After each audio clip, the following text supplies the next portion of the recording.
একটা উদাহরণ দিয়ে বললাম, ভারতের পুরনো বইটার নাম আজকে ২৫০০ বছরের কাছাকাছি আগে, পঞ্চতন্ত্র।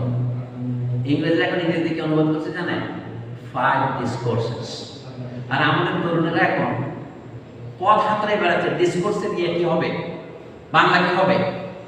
ডিসকোর্সের বাংলা যদি তন্ত্র হয় কোনো অসুবিধা ছিল না। ইংরেজরাই কিন্তু তন্ত্রের অনুবাদ ডিসকোর্স করেছে, কিন্তু আমরা ডিসকোর্স অনুবাদ তন্ত্র বলতে, তন্ত্র কথার কোথা থেকে আসছে? তন্ত্র তো কিছুই নয়।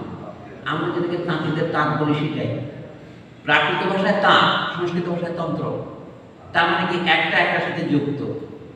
আমাদের ভাষা একটা তন্ত্র, একটা শব্দের সাথে আরেকটা শব্দ জড়িত। না, ডিকশনারি দেখেন, ডিকশনারির প্রত্যেকটা শব্দ আরেকটা শব্দ দিয়ে সংজ্ঞায়িত করা হয়, সেই শব্দ আবার আরেকটা শব্দ দিয়ে সংজ্ঞায়িত করা হয়। তাহলে গোটা ডিকশনারি কিন্তু একটা শৃঙ্খল, এটা তো একটা তন্ত্র, ভাষার একটা তন্ত্র কিন্তু।